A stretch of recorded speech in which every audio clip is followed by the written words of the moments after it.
तो चलिए शुरू करते हैं। थाईलैंड का एक ऐसा रेस्टोरेंट जहां सारे वेटर्स बिकनी पहनकर काम करती हैं। विराट कोहली और इस लड़की की ये पिक्चर वायरल क्यों हो गई और एरोप्लेन का पायलट फाइटर जेट की तरह क्रैश होने पर पैराशूट लेकर उड़ क्यों नहीं जाता, जानेंगे वीडियो के लास्ट में। नंबर 9, रेस्टोरेंट में खूब सारे कस्टमर्स आए और अच्छी कमाई हो, इसके लिए रेस्टोरेंट के मालिक कई नए तरीके ढूंढते हैं और ऐसा ही एक तरीका ढूंढा थाईलैंड के एक रेस्टोरेंट ऑनर ने। इस रेस्टोरेंट के ऑनर ने फीमेल वेटर्स को हायर किया। ये फीमेल वेटर्स रेस्टोरेंट में आने वाले लोगों को बिकनी पहनकर खाना सर्व करती है। रेस्टोरेंट के ऑनर का ये आइडिया लोगों को इतना पसंद आया कि वहाँ कस्टमर्स की भीड़ लगने लगी। मुझे तो रेस्टोरेंट के मालिक का औरतों को ऑब्जेक्टिफाई करके पैसा कमाने का ये तरीका पसंद नहीं आया। आपका इसके बारे में क्या ख्याल है, कमेंट्स में बताएं। नंबर 8, विराट कोहली का नाम कौन नहीं जानता। हर टाइम लाइमलाइट में रहने वाले विराट कोहली हाल ही में लोगों के लिए एक मजाक का पात्र बने हुए हैं। कैसे, चलिए आज आपको बताते हैं। हाल ही में विराट एक लग्जरी वॉच ब्रांड टिस्सो के प्रमोशन के लिए गए थे।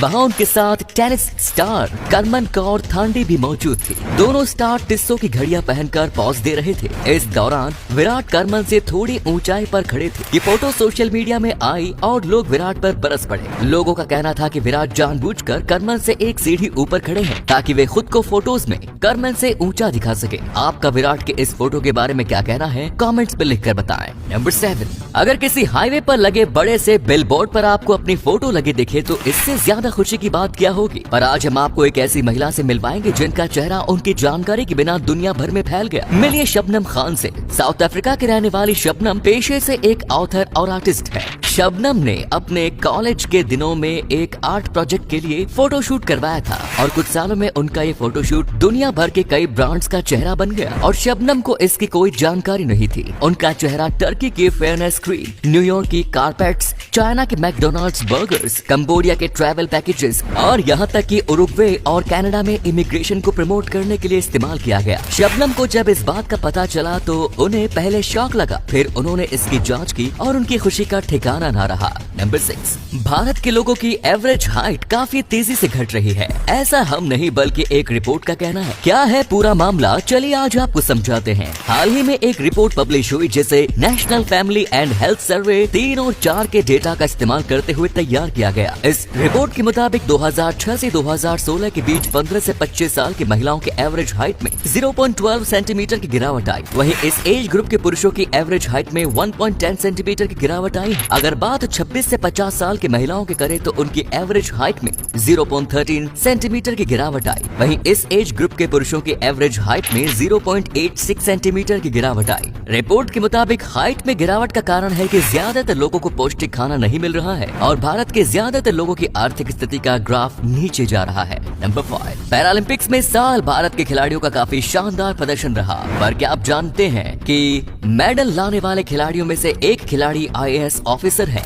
मिलिए सुहास यथिराज से। नोएडा में DM के रूप में काम कर रहे सुहास ने UPSC का टफ एग्जाम क्रैक करके IAS की पोस्ट हासिल की। सुहास को गेम्स में काफी इंटरेस्ट था, इसीलिए उन्होंने अपनी जॉब के साथ बैडमिंटन खेलना शुरू किया और कई नेशनल इंटरनेशनल मेडल्स जीते। पर उनका अल्टीमेट टारगेट था भारत के लिए पैरा ओलंपिक में मेडल लाना। 2021 में हुए टोक्यो पैरालंपिक्स में सुहास ने मेंस सिंगल्स SL4 कैटेगरी में सिल्वर मेडल जीतकर अपना ये सपना पूरा किया। आपको ये फैक्ट कैसा लगा, हमें कमेंट्स में लिखकर जरूर बताएं। नंबर 4, आपने आज तक कई फास्ट रनर्स के बारे में सुना होगा, पर क्या कभी आपने दुनिया के सबसे तेज बैकवर्ड रनर के बारे में सुना है?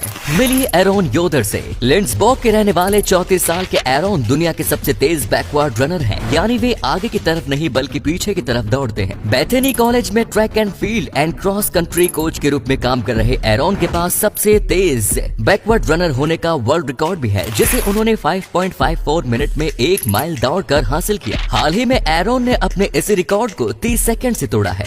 2020 new balance 5th Avenue mile नाम के न्यूयॉर्क रोड रनर्स इवेंट में एरोन ने 5.24 मिनट में 1 माइल दौड़कर अपने नाम नया वर्ल्ड रिकॉर्ड कर लिया। नंबर 3, आपने देखा होगा कि Amazon और Flipkart जैसी बड़ी ई-कॉमर्स वेबसाइट्स अपने कस्टमर्स को हर साल करोड़ों के प्रोडक्ट्स डिस्काउंट पर बेच देती है। पर आखिर ये कंपनीज खुद का घाटा करके कस्टमर्स को डिस्काउंट क्यों देती है? चलिए आज आपको बताते हैं। जब भी कोई मैन्युफैक्चरर कोई प्रोडक्ट मार्केट में उतारता है तो ये ई-कॉमर्स कंपनीज उस मैन्युफैक्चरर से सामान होल में खरीद लेती है, जिसे इनके वेयर हाउस में रखा जाता है। पर कई बार कुछ प्रोडक्ट्स पूरे साल नहीं बिक पाते, इसलिए नए प्रोडक्ट्स के लिए वेयर हाउस में जगह बनाने के लिए ई-कॉमर्स कंपनीज पुराने प्रोडक्ट्स को को भारी डिस्काउंट पर बेच देती है। डिस्काउंट पीरियड में ये कंपनी इस करोड़ों का बिजनेस करती है और इस दौरान कई नए कस्टमर्स इन कंपनी से जुड़ते हैं। इसलिए ये कंपनीज शॉर्ट टर्म में घाटा खाकर लॉन्ग टर्म में खुद का काफी फायदा कर लेती है। क्या आप आज से पहले इस फैक्ट के बारे में जानते थे? कमेंट्स में बताएं। नंबर 2, कुछ लोग 8 घंटे की नींद लेते हैं तो कुछ लोग 6 घंटे की नींद लेते हैं। वहीं कुछ महानुभावों की नींद इतनी ज्यादा होती है कि 24 घंटे भी कम पड़ जाते हैं। पर आज हम आपको एक ऐसे व्यक्ति से मिलवाएंगे जो एक दिन में सिर्फ 30 मिनट ही सोते हैं। मिलिए दैसुक होरी से।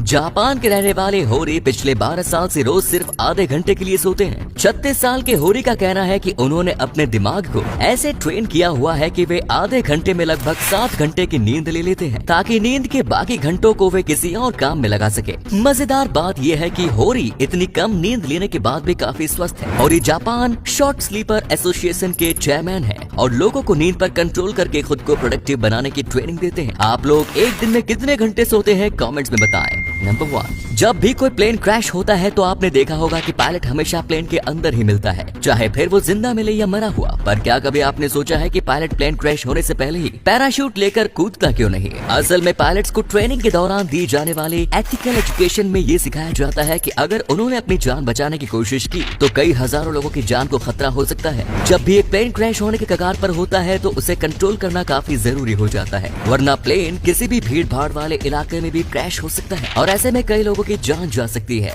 इस खतरे को टालने के लिए पायलट आखिरी टाइम तक प्लेन के अंदर ही रहता है। ऐसे में वो जिंदा बचेगा या नहीं ये उसकी किस्मत पर डिपेंड करता है। वीडियो अच्छी लगी तो वीडियो को लाइक शेयर करना ना भूलें, क्योंकि आपके एक शेयर से हमें काफी मोटिवेशन मिलता है। धन्यवाद।